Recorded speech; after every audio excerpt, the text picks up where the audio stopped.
Hey, hey, hey, this is Therese Skelly in the Fiercely Brilliant podcast. And you know that I hang out with some cool people, and I love to bring you stories of amazing people who have literally made their brilliance their business, or they live their brilliance out from their business.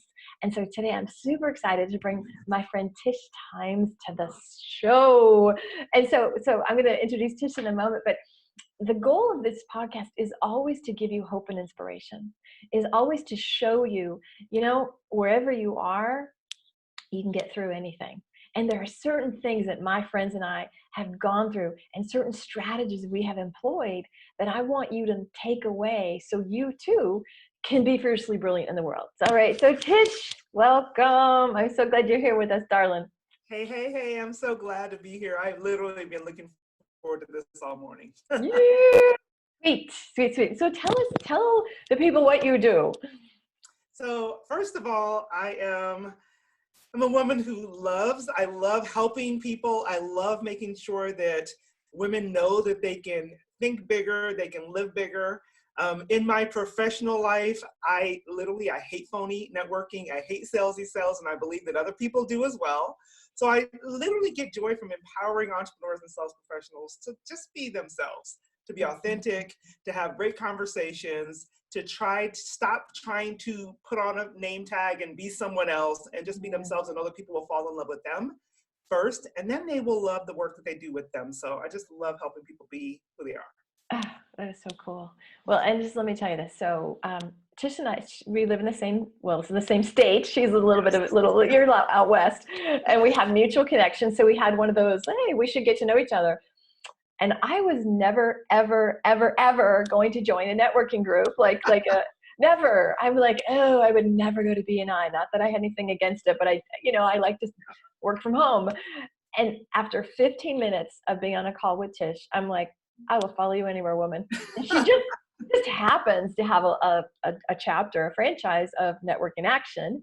And so I've been a member of her networking organization, and it is so different. It is like, I mean, if you can get me to join, hell, And so I don't know if you want to talk about it, because I had a lot of blocks to networking, because it is just passing business cards and just fake, right? And so do you want to say anything about that? Because that's kind of cool. I was drawn to this, Therese, because I'm like you. I've been a member of lots of other traditional networking organizations over the course of my career and life. And I was so over it. And I would have never just joined another group. I've kind of politely bowed out of a lot of them. And when I came across this particular opportunity to buy this franchise, it just spoke volumes to who I am, what I love, and the whole thing about being real and not feeling like you have to do everything the same every month. I loved it as a franchise owner. I get to do what works for the people in this community, what works well for the people that we're attracting into our group. And I love it, because I said it, I hate phony networking. I will walk out of a meeting in a heartbeat that feels like everybody's just trying to impress each other. And I think, and you could attest to this, it's like, no, how can we help each other grow? How can we connect in a way that feels authentic? How can we, outside of this room, build real relationships that are going to go far beyond business? And that's what we do. And that's what we're going to continue to do. And I'm super excited about it. We're just getting started. Yeah, it's really, I'm super impressed. I'm really impressed. And it speaks to who you are. Like, you really live your values. You walk and you talk. Okay. Awesome. So you help empower people, right? You've been a sales trainer, you've been a recruiter, you do all kinds of stuff. You're a speaker, you do all kinds of very cool things. So today I see you working in your brilliance. I see you show up and you just light up a room and how'd you get here? So I didn't just arrive here. What? Not at all. And I find it interesting, because when I speak, I often have the privilege of talking to people afterwards, and they say, oh my God, you're so, and you've been, I have to give them the real story and make sure people know that this has been a long journey. I did not grow up as a young girl with tremendous amount of confidence. I actually was quite the opposite. I was very, very introverted. I was very insecure. I grew up in an environment that there wasn't a lot of people of color in my world. And so therefore I got this story in my head that I was too dark, my hair was too coarse, that I needed to be smaller. You know, I stand 5'11" without heels on, as you know. Yeah. So I was too big, you know, I was too fat. And looking back, I'm like, girl, you were fine. What was wrong with you back then? You know, you didn't, but you know, at 15, 16 years old, you see a different version in many cases of yourself. And so I have really spent years really working on building my confidence. You know, along the way, I fell in love with the monster, unfortunately, who was very abusive, who took the little bit of confidence that I did have and kind of bringed it out of my life. And so the early part of my life, my 20s, 30s, and 40s, and almost 50 now, you know, it's like I have really had to work on, and it's a daily endeavor. Yeah. I don't know that we ever arrived to where we just have it all together, but it is a daily endeavor, and it has been a journey for me, for sure. Are there things, because, you know, somebody might not be a Black woman or an almost 6-foot woman, you know, they might not have had that, but we all had that sense of, I'm not enough, or something's wrong with me, whatever the thing is, right? Yes, yes. And how do you, because you can't change this, and you can't be 5'2", right? That's never going to happen.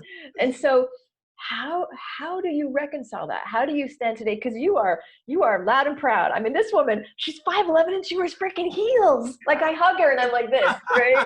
Like you dress like you're so beautiful, and you're just bold, and there's no part of you today that hides. And yet so many of the people that listen, and so many of our clients are freaking hiding because somebody gave them the message that they were defective. Whew. We got to preach on this one, sister, because that's the wound, right? And it literally makes me emotional because I lived it. I see it. And the interesting thing is, I think because of my background, I can see it from a mile away. And I can see that woman that feels like they have to cover up who they are. And you're right. It doesn't matter where we come from, what our skin color is. All of us have those stories. All of us have those voices. And what I would say to that person, and what I do say to the women that I encounter, is learning how, and you've heard me say it before, I always say, don't let anyone tell you you have to get out of your shell, or you have to change who you are. I always say, rock your shell. Figure out who you are, and learn how to own that place, because for years, I hunched over because I was too tall. I covered, you know, all of those things. So now I wear heels, and I'm not ashamed. But there was a time, Therese, where I did, and I felt like I was too much. And, you know, unfortunately, I had a few people in my life, very few, but a few people in my life who made me feel as though I was too much. And I didn't deserve to stand out and to be who I was. And so it is that journey of figuring that out. I had someone who said to me, which I don't think they'll ever know the power in this statement. She said to me, you know, we were taking a picture. There's a lot of people. I was the tallest person in the picture. Of course, yeah. And, you know, of course, I'm just trying to get where everybody else is. And I go to do this to, you know, to kind of put arms around the people. And she goes, stop shrinking. Ooh. And those two words spoke volumes, because it wasn't about the picture in that moment. It was about my entire life. You took it in. You know, I have a picture that I use when I speak, and it's like all these friends of mine in high school, and I'm the tallest person, and you couldn't find me in that picture because I was hiding behind everyone else. And I used that picture to remind myself and to show other people how easy it is to try to blend in, when really, you know, we're called, I believe God called us to be able to stand out, to be able to make a difference, and we can never do that behind someone else. And I don't mean this as support, but I mean hiding behind the crowd, trying to look like everyone else, to sound like everyone else. So I've had, you know, some amazing other women who have given me permission to use to find my voice and to use it, to stand up, never to feel like I have to, you know, not be who I am. And like you said, I don't mind wearing bright colors now. I don't mind wearing high heels, but I promise you, if you found pictures of me in my younger years, you wouldn't see the same woman. You wouldn't, because I just didn't know who I was yet. And I pray that the women who will hear this will know that, number one, you have permission to figure out who you are and be that person. And that let no one take from you that right, that God-given right to just be. Amen. Yes. Amen. Indeed. But you know, here's how do I want to say this? there's a lot of haters out there. There's a lot of people that like you and I both, like we've both kind of broken out in Mhm. many ways. And there are people that are more comfortable when we play small. You know what I Yeah, mean? yeah, And so if somebody is encountering that, what do you say to them? If somebody's, I mean, I can't tell you how many, like, you're so intense, right? You're too big. I'm too intense. I'm just too much in my little body. You know, like, but women, because I'm only 5'2", right? So women have been given this message, and it's manipulation, and it's keeping us silent, and it's just like, you're too much. You're this. So if somebody's dealing with that, and maybe it's a family member, or maybe it's a spouse, or mhm, maybe it's community, or maybe it's church, or maybe, like, how do you break out of that when it's like literally the water you might be swimming in? yeah. So you had to be kind of a fighter, Tish, to kind of just go, psh, oh hell no, right? So how do you do that? It's hard. Okay, I'm gonna go a little bit deep. You tell me if this is too Go much. deep, girl. No, there's not on this show. Are you kidding? Just keep your clothes on. That would be the only Okay, all line, right, we can right? do that. So there's something that's called a soul tie. And many times we get in these relationships thinking that we're having this physical interaction. But many times we allow our souls to become entangled with people Yeah. that are not sent to be a blessing to us. They're actually sent to cause us to shrink back, to hide away, to be less than, to believe the lies that are being shared with us. And I can honestly tell you, having been there, I'll say for me, it took years to untangle some of those soul tie relationships because I didn't know they were there. So frequently we don't realize that's what's Yeah, happened to us. right.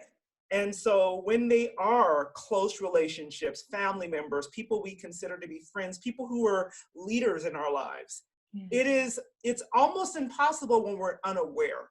Right. And we will live in those environments for years. And people looked, I remember, Therese, when I was in my first marriage, the thing you get so frequently is, well, why don't you just What? Yeah. leave? Why'd you stay? Yeah. Why did Right. you stay? Why didn't you just leave? It is so much deeper than an intellectual decision. You have to be willing to go deep to understand how entangled you've become with this Mm-hmm. person and how you've, without realizing it, subconsciously given them permission to lord over you. Mm-hmm. And so therefore I feel like once we're able to recognize it, that's the biggest battle, is to be able to realize. And I remember kind of going like, wait a minute, wait a minute, Wow. Wow. wait a minute, in that moment for me, when you're talking about a clarifying moment, Yeah. and once I made that decision, I was willing to do whatever it took to Yeah. get out of that particular relationship. Mind you, I had many, but that one stands out Yeah. for me. I remember feeling like, okay, I'm going to do whatever I have to do. I had so much courage in that moment. Yeah. And I remember leaving, staying by myself, hiding out until I could get away. So there was a lot, but it didn't Yeah. come until I had that clarifying decision and that Wow. recognition that Right. somebody, Right. had given someone that much permission over me. So that's the first step, I believe. Mm. Thanks for sharing that. I'm sure you don't talk about that a lot in public, right? No, But no. I feel like the more real we get, the more the people that are listening can go, I'm in that. Yeah. Or wait, there's a different choice, because Mhm. literally it's like sometimes just it's the norm, it's the water we're swimming in. And Yeah. so I want to shine a light going, and there's another choice, and there's another choice, and there are women that have lived through it. Whew, I'm getting teary here. So Yeah. how does you want to say something? Go ahead. No, I'm just listening to you. I'm like, yeah, I get emotional. It's just big for me because I've seen it, I've been there, and I don't ever want someone to believe. And I tell you, and I want to also be really, really honest here. It's easy to get drawn back there. Yeah. It's easy, you know what I mean? You can Oh easily, yeah. because it's almost like place of safety. I don't have to, and this is gonna sound, take it for what it is, but it's like when you're in that position, you don't have to think for yourself. You don't have to make Mm. this, there's a place of safety. You can get served in some places by being Yeah. that in that kind of Sure. relationship. Sure. However, I know for me, and again, it's a constant battle. It's like, I don't ever want to feel as though, and I don't want other people to feel as though you have to remain there, because Yeah. there is a different choice. There is a Nice. different Nice. story that we can start to tell ourselves. Nice. Ah, so let's talk about, so you extricated yourself, Hmm. and let's say somebody's watching this and they're like, okay, restart. How do you create confidence when you have been broken or when you feel broken, right? Because the woman you are today is a badass, but I bet all those years ago you were not. And I had the same story too, right? I like how do you, when you've lived a life that's like, Yeah. how do you then just go, oh, I can sell something, you should hire me, when you on the inside don't really believe it? Yeah. I have for years, and again, I want to be really clear. I still have to do this Yeah. because occasionally I don't wake up as this woman full of confidence. Some days I wake up as this, oh my God, what Yeah. if? Oh my God, can I? You Yeah. know, are they going to love me? You know, I definitely have those moments still. Mhm. So I believe that I believe that as women, people period, but definitely as women, we believe more what we tell ourselves far more than what other people tell us. So that's why we have to get really intentional about the words that we're speaking. Ah, And so therefore, even when someone else is sharing negative things, now instead of taking that as, oh, I must be that person, yeah. oh, I am that, I have to say, no, I Yeah. am a successful woman. I am Yeah. able to, you know, to articulate myself in a way to where people will be magnetically attracted to me. Mhm. I am a woman of faith. You know, I have to tell myself those things to combat the lies that are constantly Right. against Right. me. Right. And so that over years of doing that, Yeah. it began to happen. And you're right. Sometimes I didn't believe it. I would Yeah. say it and almost felt like I was lying to Yeah. myself. And you were at the However, beginning. You yeah, were, at the because beginning, right? you have to rewire. You literally are rewiring how your brain works, right? That's exactly it. Yeah, that's exactly it. As you know, for me being a person of faith, I believe that we can renew our mind, but we have to do it daily. It Mm-hmm. doesn't happen overnight, and it doesn't happen, you know, by saying it one time. It Right. happens by that constant Right. reconfirmation of I am who I say I am, not what everything around me is trying to tell me that I am. Boom. Love that. So that's what it's been for me. So let me just break this down a little bit. Mhm. When you get the negative thoughts, I'll just do a little teaching moment here. When like Tish said, and we all wake up. So if you don't rock the, you know, the morning all the time, like, hello, welcome to normal, welcome to normal. And the gift of, at least for my life, is I have the support where I literally can get on the phone and go, okay, I suck today. Can, can you tell me that like somebody will hire me still? Like we need, number one, Yes. to be real, and we need to have safe people that like build us up and can remind us when we forget, right? Yeah. But Yeah. along the way, because so forgetting is normal, but Mhm. it's just the maintenance. Like you have got, you know, you wash your hair every day, or you eat every day, or you brush your teeth. Like you should be washing your mind every day. You should also be Ooh, that's managing yourself good. every day. But Yes. here's what you need to know from a brain perspective. Your brain is not your friend. Say it with me. Your brain is not your friend. Yes. And what happens is that your brain is wired, literally, it's our biological imperative to keep you safe, and safe equals stuck in the same. Woo! And Can you so, say that again, okay, please? I sure will. I sure will. So from cave days, things would jump out, right? So our brain is wired to go, okay, that could happen, that could happen. Oh my God, look out for this. So our brain, in order for us to be safe, our brain says, okay, if you just stay small, stay the same, stay familiar, stay, like you know how to live with a man that treats you like hell. You know this Mhm. level of confidence. Oh, you know how to do this. It's all safe. One day you wake up and go, oh, heck no, I Yeah, want to shine. Your brain's like, what? What? yeah, Right? yeah. So what happens is your brain, so all those thoughts like, oh my God, it's not going to work. Blah, blah, blah. What I teach my people is, number one, your brain's not your friend. If you understand that, you don't dance with it. Then you just go, isn't that interesting? There's that thought. My brain is just firing off, just trying to protect me. And the best question is this true? Is it Mm. true? And then you can use my barking dog technology and you go, oh, you're so cute. Oh, just go lay down. Shh, I got it. Right. But it teaches you how to not let those thoughts, because if you can't control your thoughts, you'll never get anywhere. So thanks for letting me have a teachable moment on your Absolutely. dime there. But I basically, totally wrote that down. Safe is stuck in the same. yeah. Oh my God. Yeah. That's it. That's Yeah. it. So we Oh have to man. battle to get out of, because it's almost like everything in our physiology is fighting us. So Mhm. I think that's where we need people like you and people like me. We need people that are supporting, calling out greatness. So how do you like if somebody's on a precipice, like I really want to take this next step. I know either I want to start a business or I'm in a business and I want to play a bigger game. I want to do speaking. I want to do whatever. Yeah. What would you give them? So let's say they're already doing it. They're a little more confident, but they're like, Yeah. what tips would you give them? So the thing that I do have, I mentioned there were some people that were kind of helping me stay in that stuck place. I Yes, also have some amazing, wonderful people in my life who pull that greatness yes, out of me. yes, And yes. I love being that for others. And I'm so grateful that I have those people in my life. So number one, get with that person. I'll never forget when I was teetering on that spot of wanting to start this business and knowing that it was like something I should have been doing. I have a very dear friend who's now my sister-in-law, by the way. She married my brother. Oh, Um, cool. I'll never forget us going for a walk and me talking about, and one day, and I want to, and she just stops and she says, I want a date. Give me a date right Oh, now. And I was boom. like, and I'll never forget, it's like October 13th. It was 2000, but 14? No, 2010. It was 2010. Uh-huh. She was like, give me a date.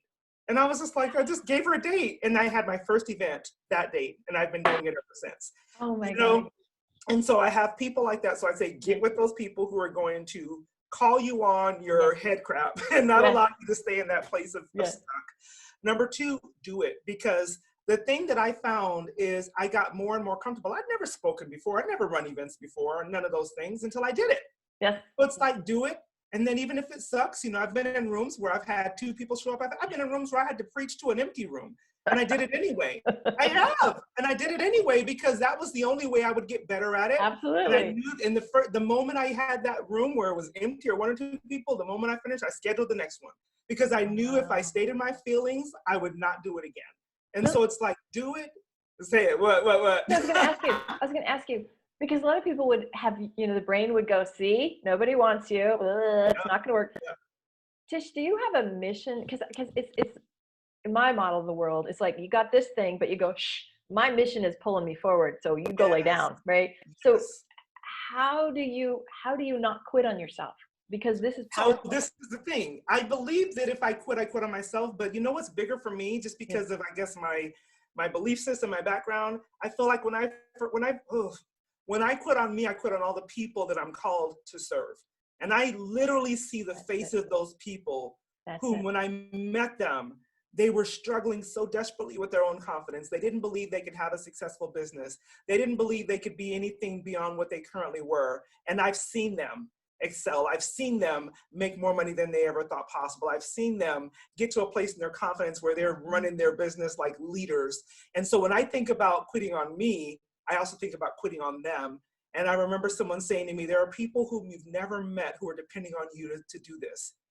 And I think about those people whose faces I've yet to see and say, those people are depending on me to get up and say yes, even when I want to stop, even when I want to stay in this bed, and I can't give up on them. I want to freeze this a moment. Did you notice that Tish got choked up? That is a mission-driven woman. And if you don't have it that deep in your bones, it's really easy to go, oh, it's too hard, I'll just get a job. So somehow you got to activate that. That's the work I do. I call that embodiment. Like that will sustain you. That being so connected. What I say is I think people are praying for me. Like, I think somebody's out there and they're praying for you. That literally somebody's out there going, please, God, please, I can't do this anymore. And you have an agreement on some level that you're the solution, or you on the listening to this or watching this, you're the solution. So how dare you stay small? How dare you not do the work? Like Yep. it is ours to support the people we're supposed to. And so you can have all the little voices, but make that mission bigger. Yes. I cried on one of these recently, and I'm like, this is what you want. This Yep. will keep you going. Mm-hmm. And so I have to do another podcast on how to get us there, but this is what you want. And to me, this is the God-given thing. My business is my ministry. Yours is your ministry, right? Yeah. Yeah. And so you want to tap in so deeply, like, what am I here to serve? Who am I here to serve? what are my gifts? How am I here to make a contribution? And Mm. so I love that I made you cry. But I didn't make you cry. Your mission is so Yeah. important to you. Yeah, and I think we all as entrepreneurs have had at least one, some of us once a week, some of us once a day, where it's like, okay, I'm just going to get a job. This is just too much. That's the thing that keeps me from abandoning the ship. Yeah. That's the thing right there. And I'm like, there's days and I'm like, well, I can supplement my income and do blah, blah, blah.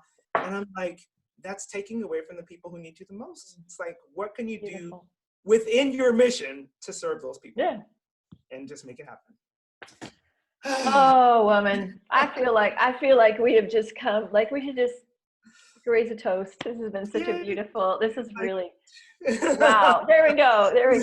So, thanks for your vulnerability. Thanks for getting real. Thanks for sharing. Because I think the more that we can highlight this, you and I are experts in our industry. You rock at the sales and the networking, and anybody in the world can learn how to do that. There's lots of that training out there, but there's not a lot of places where people show up and just get so real. And this to me is going to heal people. This to me is going to somebody's not going to give up because of our conversation today. Somebody's not going to find a job and let their dream die because of what you shared. And I just really want to acknowledge that. That is my prayer for sure. Thank you. Okay, so I have access to you, but I'm sure that the people watching and listening would go, who is that woman? I got to follow her. So tell us how to find you, and if you want to offer anything. Yeah, definitely. I keep it super, super, super simple on all of my social media platforms. You can find me at Tish Times. For Facebook, you can find me at Coach Tish Times. Okay. And my email is even tish@tishtimes.com. Send me an email. And I'd love to give you what I call the $1 Million Mindset Sales Blueprint. And it's on at tishtimes.com. It's right at the top. Click the button and you'll get a printout that you can actually have a printer do for you in poster size, or you can do just a regular 8x10 printed out yourself as a PDF. But it helps you to get through a lot of this mindset stuff we're talking about, because I don't believe it's about competence. Many of us are very clear on how we do what we do. It's the confidence that stops us from doing it. And this blueprint will help you to get through some of the head clutter that's stopping you from making the money in your business, having the success that you desire, and it's my gift to you. That's fabulous. And you can find that at tishtimes.com, which conveniently she's got on her wall. I do. Imagine that. Imagine that. Yeah, she's all like styled with her colors. And if somebody is interested in the networking organization, like ours is in Phoenix, but I know it's like nationwide. So say a second about that. Right. So if you go to networkinaction.com, that's our national website, you can definitely put in your zip code or your city, and it'll tell you where there are franchises in your area. If you're in the Phoenix area, shoot me a message and I will invite you and let you come and check us out. You'll fall in love and you'll join us. So, so wherever you are in the world, there's probably one close to your area. Fabulous. And if there's, not that you haven't dropped sufficient wisdom bombs, but it just kind of go into your heart. Is there anything else that needs to be said today that you want to share? I will tell you what my mentor, Dr. Michael Brown, has said to me for years. He said, you're wired for success, but you're programmed for failure. So you got to change the programming. We talked about, wow. Change the programming. He is already said you're more than a conqueror. You can do anything on earth that you put your mind to. It's the programming that has to be established, and you have the power to do that. So tell yourself a different story.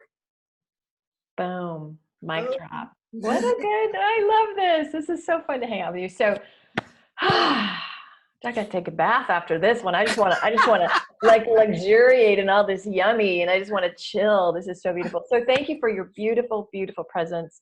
You inspire me. I am blessed to have you in my life.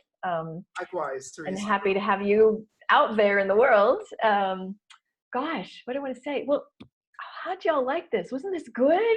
Don't I have the coolest people? Yeah, lucky me and lucky you. So anyway, what I would love is leave a comment if you're watching this on iTunes or any of the other wherever these podcasts are hanging out. Leave a comment, and I always want to hear from you. So if this touched your heart, feel free to reach out to Tish. Feel free to reach out to me. I'm ts@treeskelly.com. I would love to hear how this inspired you. because that's what this is all about. All right, peace and blessings. Bye now. Bye.